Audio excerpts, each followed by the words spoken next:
가사를 잘 들어보시면 아시겠지만 그리스도인으로서 믿음의 삶을 일상에서 어떻게 살아야 하는지에 대한 성경의 말씀을 잘 요약해서 찬양으로 하나님 앞에 영광 돌려드렸습니다.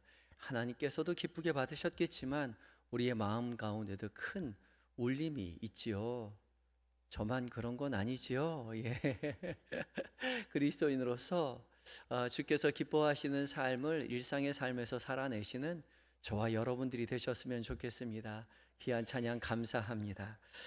오늘도 주께서 우리 모두를 주의 전으로 불러주시고 말씀 앞에 세워주셨습니다. 주께서 초대하셨으니 주께서 말씀하여 주실 것입니다. 목사의 말이 아니라 하나님께서 여러분 각자에게 들려주시는 주님의 음성에 귀를 기울이시는 이 시간이 되셨으면 좋겠습니다.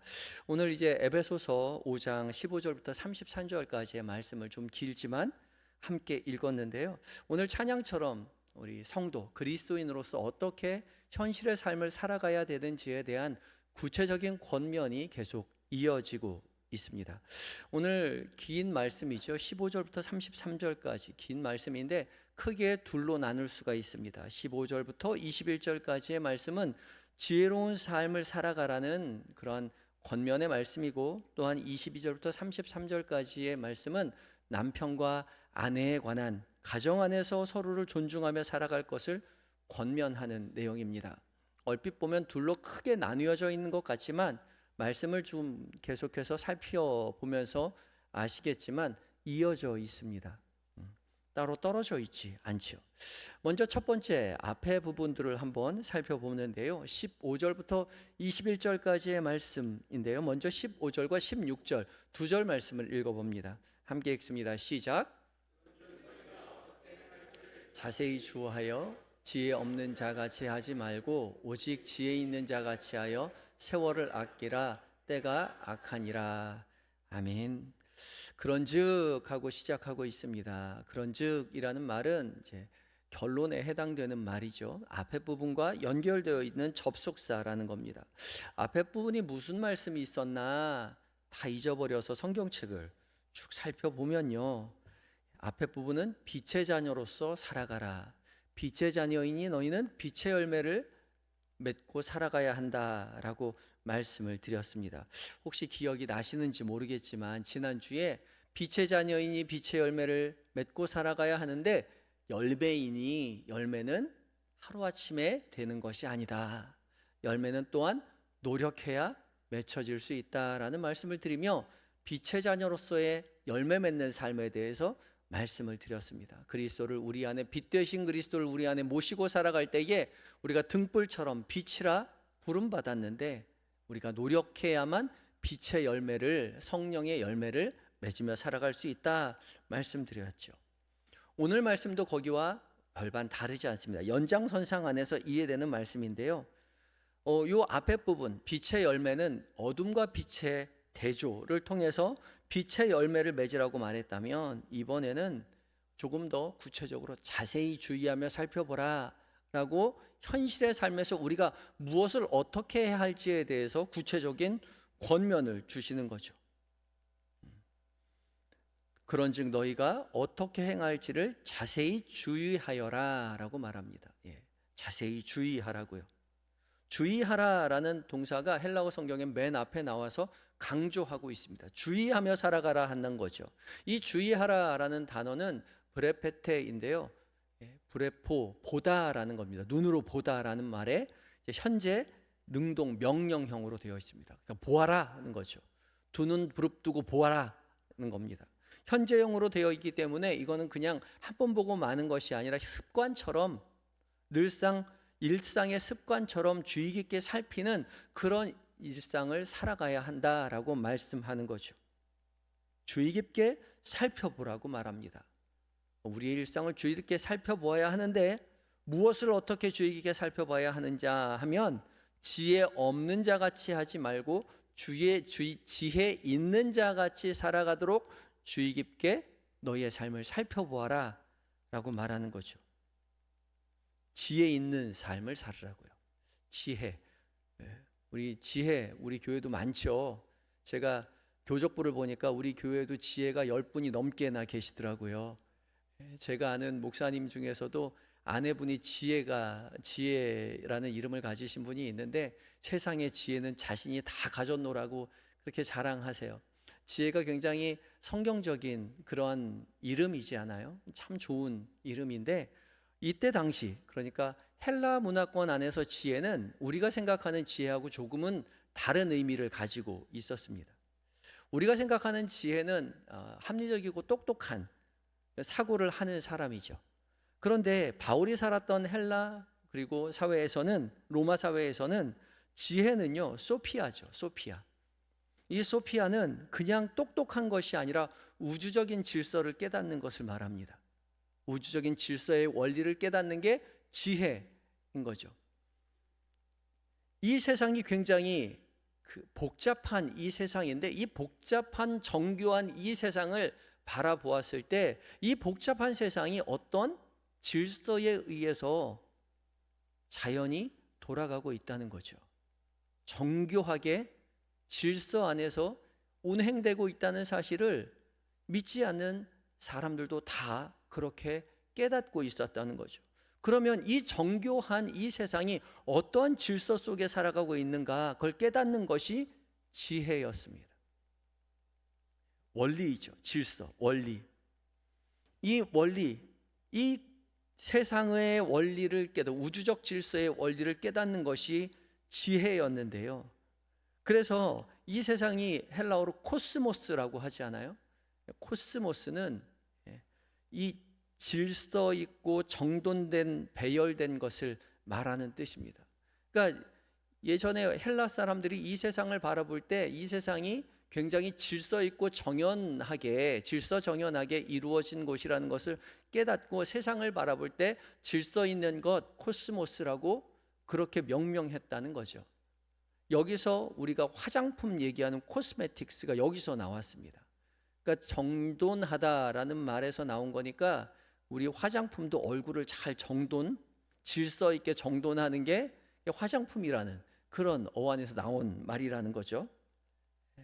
헬라 사람들이 이렇게 세상이 정교하고 잘 질서 있게 조화 있게 이루어진 그 원리 중심의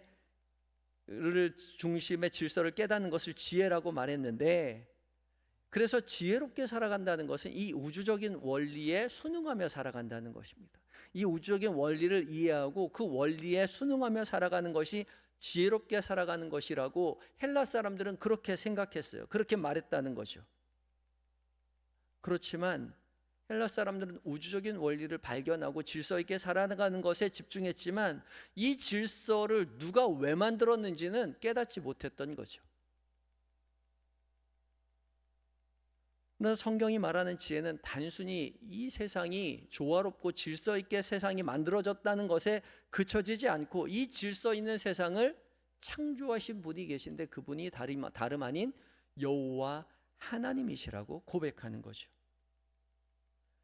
그래서 성경이 말하는 지혜는 그저 똑똑하고 사고 깊이 살아가는, 합리적인 사고를 하고 살아가는 사람도 아니고, 그리고 우주적인 원리를 깨닫는 사람도 아니고, 이 우주적인 원리에 의해서 이 세상을 창조하신 하나님의 깊으신 뜻을 깨닫고 살아가는 사람이 바로 성경적인 지혜로운 사람인 거죠. 우주적인 지혜를 깨닫는 것에 그치는 것이 아니라 그 질서를 창조하시고 다스리시는 하나님의 뜻을 깨달아 살아가는 것이 바로 지혜 있게 살아가는 것입니다. 그래서 잠언 9장 10절은 이렇게 말씀하시죠. 함께 읽습니다. 시작. 여호와를 경외하는 것이 지혜의 근본이요 거룩한 자를 아는 것이 명철이니라. 히브리어의 호크마요, 지혜의 근본이 무엇이냐? 여호와를 경외하는 것입니다. 그것이 무엇입니까? 이 세상을 창조하신 하나님, 그 창조하신 하나님의 그 깊으신 뜻을 알아 이 세상을 창조하신 목적을 알게 되고, 이 세상을 창조하시는 질서의 그 참된 의미를 깨닫고 그 하나님을 경외하며 살아가는 것, 그것이 바로 지혜롭게 살아가는 것이죠. 그래서 하나님을 경외하고 하나님을 순종하며 하나님의 뜻에 순종하며 살아가는 것까지 포함되어 있는 것이 그리스도인의 지혜로운 삶인 것이죠. 그래서 우리가 어떻게 행하는지 자세히 주의하여 지혜 없는 자 같이 하지 말고 오직 지혜 있는 자 같이 한다는 것은 이 세상을 창조하시고 다스리시는 하나님의 뜻을 깨닫고 그 뜻대로 살아가는 것을 말합니다. 그렇게 하나님의 뜻에 순종하며 살아갈 때에 우리는 우주적 원리에 순응하며 살아갈 수 있는 것이고, 우리가 가장 우리답게 사람답게 살아갈 수 있는 것이죠. 그런데 그것이 쉽지 않죠. 우주적인 원리를 깨닫는 것이 조차 어려운 세상 속에서 우리는 살아갑니다. 오늘날은 더하죠. 예전보다 더 알아야 할 것 훨씬 많습니다. 정보와 지식이 예전보다 훨씬 더 많지 않아요? 스마트폰을 보아도 얼마나 우리가 알아야 할 지식들이 얼마나 많이 있는지 모릅니다. 그러나 우리가 알아야 할 세상의 모든 지식이 그냥 지식으로 그쳐지는 것이 아니라 그 안에 하나님의 뜻이 어디 있는지를 구별하여 주의 깊게 살펴보며 그것을 선택하며 살아가는 삶이라는 거죠. 그런 삶을 우리는 늘상 계속해서 반복된 현실의 삶을, 일상의 삶을 그렇게 살아내야 한다라고 말씀하시죠. 그래서 세월을 아끼라 때가 악하니라 라고 말씀하시죠. 악한 이 세상 속에서, 하나님이 없다고 말하는 이 악한 세상 속에서 우리는 세월을 아끼며 살아가야 한다, 바울이 말합니다. 세월을 아낀다라는 말은 시간이 화살과 같이 빨리 가니까 인생 허투루 낭비하지 말고 그렇게 지혜롭게 살아라 라는 말이 아니죠. 여기서 세월은 하루하루 흐르는 시간의 흐름을 나타내는 크로노스가 아니라 특정한 때 기회를 나타내는 카이로스입니다. 그러니까 특정한 기회, 특정한 때, 그 때를 아끼라는 거죠. 그리고 또 이 아낀다는 말도 절약한다는 말이 아니라 값을 주고 산다는 것입니다. 속량한다는 뜻이거든요. 값을 치르고 그것을 취하는 겁니다. 그러니까 하나님이 주신 기회를 우리의 노력을 통해서 값을 주고 그 기회를 취하는 거죠. 그래서 기회를 붙잡아라, 주어진 기회를 잘 살려라, 그런 의미를 가지고 있는 말씀이 바로 세월을 아끼라입니다. 세상은 악하여서 하나님이 어디 있냐 말하며 하나님 없이도 잘 살 수 있다라고 말을 하며 다양한, 정말 많은 수많은 정보들을 우리에게 공급해 줍니다. 그러나 우리는 그 수많은 정보들을 그대로 취합할 것이 아니라 무엇이 하나님을 기쁘시게 하는 삶인지 잘 분별하며 선택하고 살아가야 한다는 것이죠. 그래서 17절에 이렇게 이어지는 말씀이죠. 말씀하고 계시죠. 17절 말씀 읽어봅니다. 시작. 그러므로 어리석은 자가 되지 말고 주의 뜻이 무엇인가 이해하라. 어리석은 자가 되지 말아라 라고 말할 뿐만 아니라 오직 주의 뜻이 무엇인지 이해하며 살아라 라고 말합니다. 이 복잡한 세상 속에서 우주적 원리를 깨닫는 것으로 그치는 것이 아니라 온 세상을, 만물을 질서 있게 다스리시는 하나님의 뜻이 무엇인지 깨달으려 할 때에 오직 어리석은 자가 되지 말고 주의 뜻이 무엇인가 이해하는 사람이 되어라 라고 말씀하고 계시는 거죠. 이해한다라는 말은 이제 쉬니에테라는 말인데, 쉬는 함께라는 말이고요. 그 뒤에 에테는 두다, 놓다, 보내다라는 뜻입니다. 함께 놓는 겁니다. 여러 가지 증거들을 함께 조각에 맞추어 퍼즐을 맞추듯이 종합적인 판단을 해서 주님의 뜻이 무엇인지 잘 판단을 해서 취하는 것이죠. 그것이 주의 뜻이 무엇인가 이해하는 것입니다. 많은 상황들을 그대로 그냥 남들이 좋아한다고 해서 따라 나서는 것이 아니라, 남들이 간다고 해서 그 자리를 따라 가는 것이 아니라 하나님이 기뻐하시는 것인지 잘 분별해야 한다는 것이, 종합적으로 판단해서 우리가 선택해야 한다는 것이죠.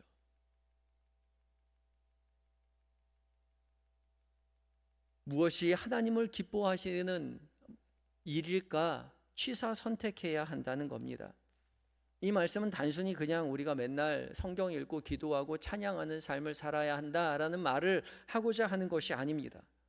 우리의 일상의 삶에서요, 우리가 밥해 먹고 설거지하고 빨래하고 청소하고 회사 가고 공부하고, 우리의 일상의 삶이 하나님께서 기뻐하시는 삶이 어떠한 삶인지에 대해서, 하나님의 뜻이 무엇인지에 대해서 우리가 종합적으로 판단해서 선택하는 습관을 들여야, 일상의 습관이 우리에게 필요하다는 거죠. 그렇게 살아가고 계십니까? 쉽지 않죠. 그래서 연습해야 합니다. 연습해야 그러게 자연스러워지는 거죠. 우리는 세상에 휩쓸려 살아가는 것이 익숙하지, 하나님의 뜻을 구별하며 살아가는 것은 별로 익숙하지 않습니다. 그래서 우리 연습하며 살아가는 거예요. 하나님의 뜻이 무엇인지 이해하는 거예요. 분별하는 거예요. 종합적으로 판단해서 선택하는 거예요. 하나님의 뜻이 무엇이냐? 뜻이 이 딜레마인데, 딜레마는 원하는 겁니다. 하나님이 원하시는 거, 하나님이 바라시는 거. 그러니까 우리의 삶의 현장에서 살아갈 때에 하나님이 무엇을 원하시는지 우리가 판단해서 그것을 선택하는 삶을 연습하며 살아가야 한다는 것이죠. 하나님이 창조하신 온 우주가 하나님의 기쁨이 되고요, 하나님이 기뻐하시는 뜻대로 온 우주가 운행되고 있습니다. 저 하늘의 태양이, 부는 바람이, 지저귀는 새가 모두 다 하나님의 그 신묘막측하신 그 하나님을 정교하게 순종하면서 찬양하면서 운행되고 있죠. 그것이 우주적 원리입니다. 근데 거기에 우리도 순응하며 살아가는 것이죠. 그것이 지혜 있는 삶이에요. 하나님께서 기뻐하시는 삶을 선택하며 그것이 하나님을 순종하는 것이라고 함께 기뻐하며 살아가는, 그것이 진짜 지혜로운 삶이, 그것을 어떻게 분별할 수 있을지에 대해서 종합적으로 판단해야 한다는 거죠. 그래서 이 이해하라는 말이 퍼즐을 맞추듯이 종합적인 판단하라라는 뜻이라고 말씀드렸는데, 저는 이 말씀을 묵상하다가 어떤 생각이 들었냐면, 종합적인 판단을 혼자 하는 것이 아니라 주님과 함께 그 일을 한다는 거죠. 성령 하나님 우리와 늘 함께 하시며 우리와 동행하시잖아요. 그러니까 무엇을 하나님이 기뻐하실지를 주님과 함께 생각해보고 그것을 선택하며 살아가려고 노력해야 한다는 거죠. 우리 일상의 삶의 자리에서 고민이 될 때, 무엇을 어떻게 해야 될지 알지 못할 때 한 걸음 뒤로 물러서서 주님이 무엇을 기뻐하실지 생각해 보아야 한다는 겁니다. 그리고 그 기뻐하시는 것을 선택하며 살아가는 거죠. 주님과 함께 그 일을 하는 겁니다. 그래서 이제 이어지는 18절부터 21절까지 주님과 함께 그것을 취사 선택하는 삶이 어떠한 삶인지에 대해서 말씀을 하고 계시는데요, 우리 18절 말씀 함께 읽어봅니다. 시작. 술 취하지 말라. 이는 방탕한 것이니 오직 성령으로 충만함을 받으라. 아멘. 이 말씀 가지고 많이 이제 말다툼, 논쟁 아닌 논쟁을 하시죠. 술에 대한 성경 구절이 많이 있지만, 약주 좋아하시는 분들은 이거 뭐라고 성경에 술 마시지 말라고 했냐, 술 취하지 말라고 했으니까 한 잔 정도는 해도 된다, 그렇게 말씀하시는 분들도 계세요. 그럼 또 반대편에 계신 분은 뭐라고 하죠? 독주를 입에도 대지 말라고 이야기했으니 술 마시면 안 된다고 그렇게 말을 하죠. 어떤 게 맞을까요? 오늘 말씀의 핵심은 거기에 있지 않습니다. 오늘 말씀의 핵심은 하나님이 기뻐하시는 것이 무엇인지 우리가 선택해야 된다는 거죠. 분별하고 이해해야 된다는 겁니다. 그런데 그 이해하는 방식이고 취사 선택하는 방식이 무엇이냐? 술 취한 사람처럼 선택하는 것이 아니라 성령에 충만한 사람처럼 취사 선택하는 것이죠. 그렇게 바라본다면 우리도 술 취하는 것이 하나님 기뻐하시는 일인가 한번 생각해 보아야죠. 그렇죠? 한번 생각해 보세요. 술 취하는 것을 하나님이 기뻐하실지 기뻐하지 않으실지 생각하면 답이 나옵니다. 그리고 그 답대로 행동하시면 되는 거예요. 오늘 말씀 가운데는 술 취하지 말라 말씀하시죠. 왜 그렇게 얘기하냐면 술에 취하면 술의 지배를 받기 때문에 그렇습니다. 왜 아주 유명한 그런 말이 있지 않아요? 처음엔 사람이 술을 먹고 그 다음에 술이 술을 먹고 그 다음에 술이 사람을 먹는다라고 말을 하죠. 처음에 약주 한두 잔 할 때는 정신을 바짝 차리고 약주를 하지만 나중에 술을 더 마시게 되면 인사불성이 되어서 자신의 삶을 통제하지 못해서 범죄하기도 하고 실수를 하기도 하고 그렇죠. 그런 삶을 하나님이 기뻐하실 리 만무합니다. 그렇게 살아가는 것이 아니라 성령에 취해 살아가라고 말하죠. 성령으로 충만한 삶을 살으라고요. 성령에 충만한 삶, 술의 지배를 받는 삶이 아니라 성령의 지배를 받는 삶을 살아가야 한다는 거죠.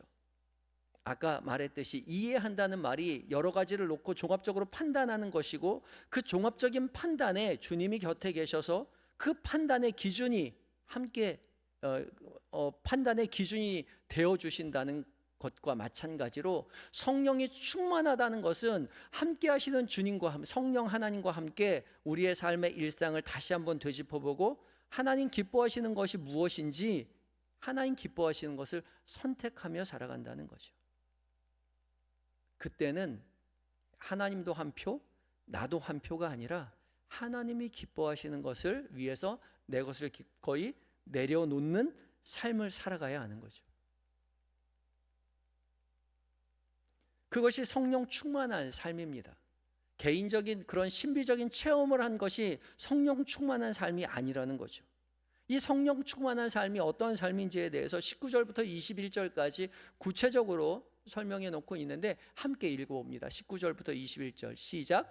시와 찬송과 신령한 노래들로 서로 화답하며 너희의 마음으로 주께 노래하며 찬송하며 범사의 우리 주 예수 그리스도의 이름으로 항상 아버지 하나님께 감사하며 그리스도를 경외함으로 피차 복종하라. 아멘. 이것은 시와 찬송과 신령한 노래는 예배 가운데 있었던 시편 찬송일 수도 있고 예배의 모습일 수도 있습니다. 그러나 중요한 것은 서로 화답한다는 거죠. 그리고 범사에 항상 아버지 하나님 앞에 감사하고 그리스도를 경외함으로 피차 서로 복종한다라고 말합니다. 여기서 알 수 있는 것은 성령 충만의 핵심은 개인적인 신비 체험이 결코 아니라 하나님 안에서 하나님 앞에 감사하고 공동체가 서로를 섬기며 서로에게 복종하는 삶을 살아가는 것이 바로 성령으로 충만한 삶이라는 거죠. 성령 충만은 늘 교회 공동체 안에서 발현되어야 하는 것이요. 그것이 건강한 성령 충만인 것입니다. 당시 헬라 사회는 권력과 서열 중심의 사회이죠. 높은 자가 낮은 자에게 명령하면 낮은 자는 당연히 높은 자의 명령을 절대 복종해야만 하는 그것이 당연시되는 사회였습니다. 그러나 하나님께서 우리에게 말씀하신 예수 그리스도께서 우리에게 보여주신 하나님의 나라는 그렇지 않죠. 서로 존중하고 서로 피차 복종하며 살아가는 그런 공동체입니다. 그런 나라가 바로 하나님의 나라며 그런 공동체가 바로 교회 공동체가 되어야 하는 것이죠. 그리고 하나님께서 그러한 모습을 하나님 나라의 진정한 모습을 우리에게 보여주셨죠. 성부 하나님께서 사랑으로 자기 자신을 우리를 위해서 전부 내어주셨고 또 자신의 독생자 예수 그리스도를 우리를 위해서 보내주셨습니다. 그리고 성자 예수 그리스도 역시 우리를 위해서 자기 자신을 모두 내어주시는 희생을 하셨죠. 그러면서 기뻐하셨습니다. 그런 것처럼 우리도 주께서 모든 것 내어 우리를 사랑하신 것처럼 우리도 서로를 위해서 모든 것 희생하며 기쁨으로 섬기며 살아가야 하는 것이죠. 그것이 바로 성령 충만한 삶이라고 사도 바울을 통해서 우리에게 말씀하고 계시는 겁니다. 그리고 그렇게 일상을 살아가야 한다, 그렇게 말씀하시죠. 그렇게 일상을 살아내는 가장 기초적인 삶의 자리, 기본 공동체가 바로 가정입니다.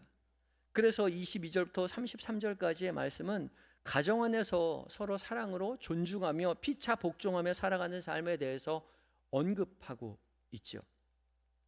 22절부터 24절까지의 말씀인데요, 함께 읽어봅니다. 시작. 아내들이여 자기 남편에게 복종하기를 주께 하듯 하라. 이는 남편이 아내의 머리됨이 그리스도께서 교회의 머리됨과 같음이니 그가 바로 몸의 구주시니라. 그러므로 교회가 그리스도에게 하듯 아내들도 범사에 자기 남편에게 복종할지니라. 아멘. 아내들에게 자기 남편에게 복종하라라는 말을 이제 요즘은 잘 못하죠. 성차별이라고 이야기합니다. 너무 가부장적인 발언이라고 공격받기 쉽죠. 그러나 이 성경이 쓰여질 당시 헬라 문화권 안에서 아내들이 남편에게 복종하는 것은 당연한 일이었습니다. 자연스러운 문화 양식이었어요. 문화 규범이었죠. 헬라 문화권, 로마법 모두 다 아내는 남편에게 복종해야 했고, 아내는 남편의 소유물로 이해되었습니다. 법적으로 스스로 설 수 없는 존재가 아내였죠. 그런데 바울은 당대의 이 규범을 하나님의 질서와 뜻 안에서 재해석합니다. 왜요? 온 세상을 다스리시는 분이 하나님이시기 때문에요. 그것이 하나님의 지혜인 것이죠.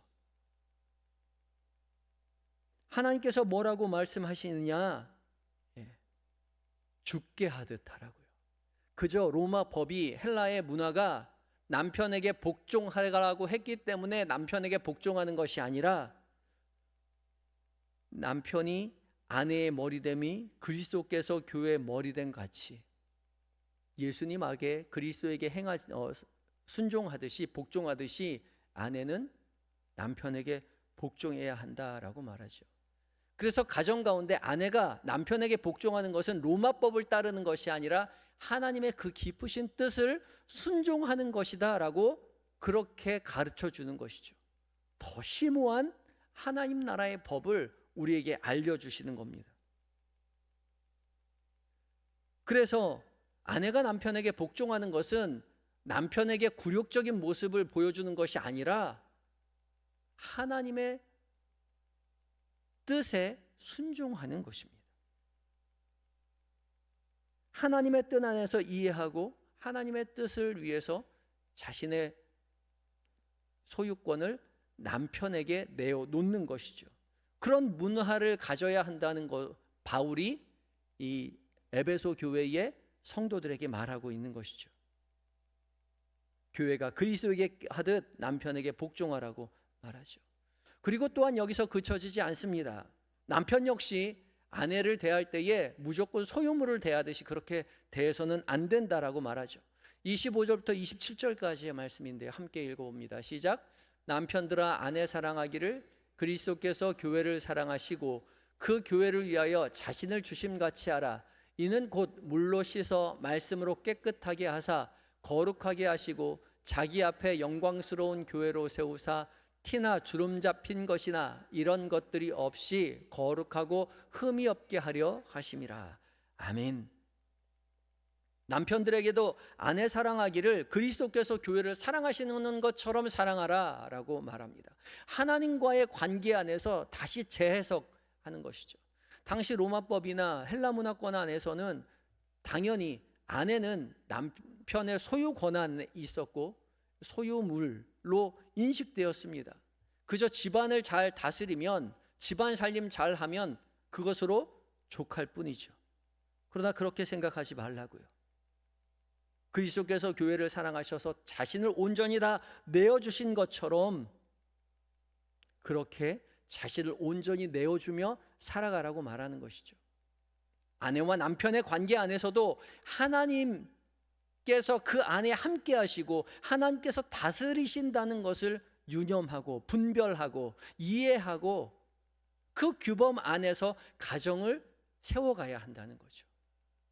그때 비로소 하나님께서 우리 가정을 다스리시는 그런 믿음의 가정이라고 믿음으로 고백할 수 있다는 거죠. 로마법이 헬라 문화가 요구하는 건강한 가정이 아니라 하나님께서 창조하실 때에 우리에게 부여하신 그 창조의 원리 안에서 참된 지혜로운 믿음의 가정을 세워갈 수 있다는 거죠. 그것을 말하고 있는 것입니다. 그래서 31절 이렇게 끝을 맺죠. 31절입니다. 함께 읽습니다. 시작. 그러므로 사람이 부모를 떠나 그네 아내와 합하여 그 둘이 한 육체가 될지니. 아멘. 이 말씀은 창세기 2장 24절 말씀을 인용합니다. 한 겁니다. 뜬금없이 왜 이것을 이용하느냐? 창조의 원리를 하기 위해서인 것이죠. 우주적인 질서를 말하기 위함입니다. 하나님께서 가정을 왜 세웠는지에 대해서 말씀하고자 하는 것이죠. 하나님께서 처음에 아담을 세우셨고 아담이 혼자 사는 것이 좋지 못해서 하와를 만드시죠. 하와를 어떻게 만드셨죠? 아담의 갈비뼈로 만들었습니다. 그러면 아담은 갈비뼈가 하나가 없겠네요. 그렇죠? 부족하겠죠? 그럼 남자는 여자보다 갈비뼈가 하나 부족한가요? 아니요, 그렇지 않습니다. 의학적으로 똑같아요. 성경은 의학서적이 아닙니다. 하나님 말씀하시고자 하는 것은 무엇이냐? 온전했던 아담을 반으로 나누어서 반쪽짜리 아담과 반쪽짜리 하와로 나누셨다는 거죠. 그래서 원래 반쪽짜리였던 아담과 하와가 둘이 한 육체로 이루어 다시 하나가 되어야 한다는 겁니다. 이것이 가정이며 부부라는 거죠. 어떻게 둘이 하나가 됩니까? 서로 사랑하여 서로를 섬김으로, 기쁨으로 복종하고 희생함으로 하나가 되어 살아가는 거죠. 바로 하나님께서 우리를 사랑하셔서 자신의 형상대로 우리를 창조하시고 우리를 살리기 위해서 기꺼이 자신의 모든 것을 내어주시며 사랑하신 그 하나님이 우리를 사랑하신 그 사랑의 원리를 첫 번째 공동체인 가정에 이루어 주시고 심어 놓으시고 아내와 남편이 서로 희생하며 기뻐하며 사랑으로 하나됨을 통해서 하나님의 사랑을 배워가게 하신다는 거죠.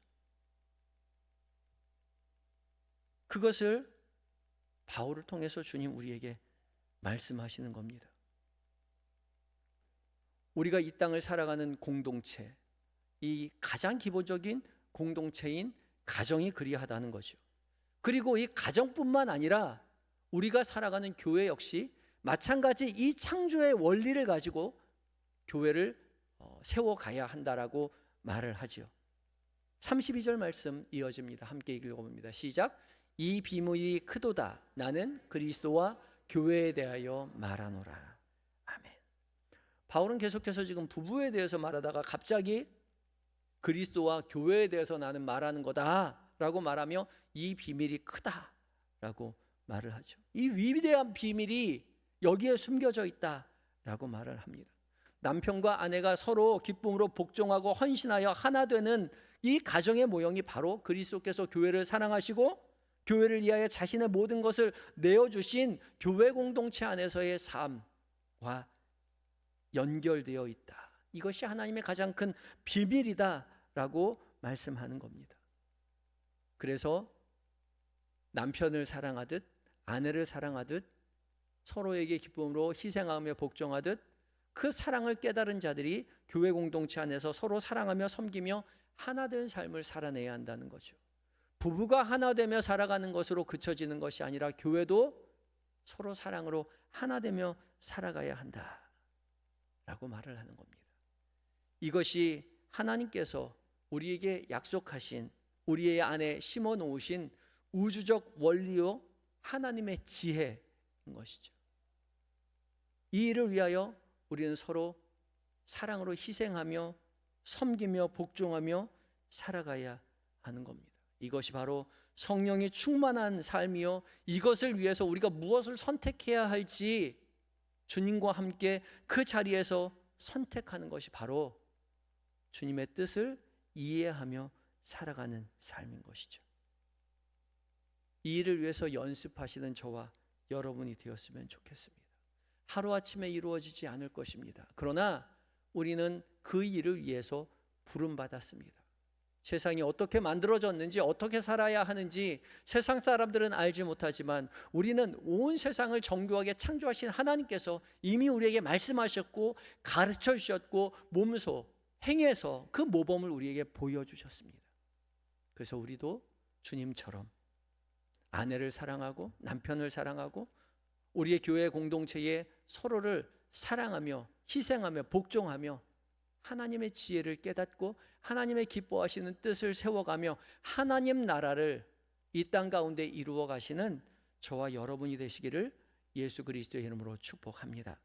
함께 기도하시겠는데요, 함께 기도할 때에 여러분 오늘의 말씀 가운데 여러분 각자에게 주신 하나님의 은혜의 말씀을 간직하고 다짐의 기도를 드리겠습니다. 또한 기도를 드릴 때에 오늘부터 말씀 집회 후에 바자회를 위한 기도회가 시작이 됩니다. 우리 바자회가 주님의 돌보심 속에서 선하고 은혜롭게 잘 준비되고 실행될 수 있도록 주님 도와주시옵소서. 간절한 마음 가지고 함께 기도하며 나아갑니다. 기도하시겠습니다.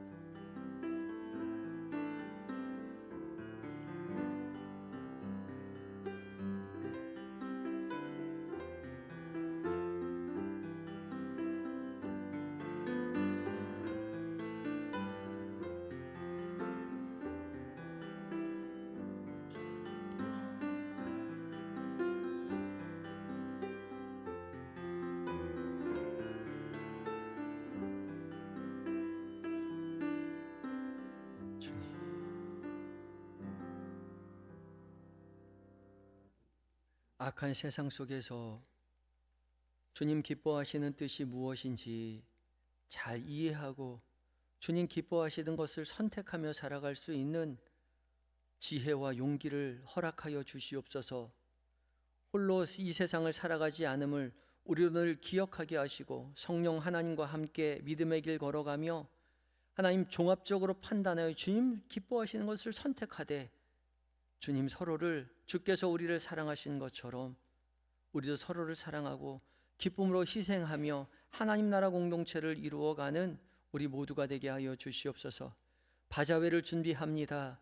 이 모든 일 가운데 주께서 세밀히 살피시고 도우시며 믿음의 사람 곁에 붙여주시고 하나님 모든 계획된 것보다 더 풍성한 은혜로 채워주셔서 하나님의 일하심을 세상 가운데 증언하는 우리 한영의 모든 공동체 일원들이 다 될 수 있도록 도와주시옵소서. 모든 것 주 앞에 의탁드리올 때에 우리의 구원이 되어주시는 예수님의 거룩하신 이름으로 기도드립니다. 아멘.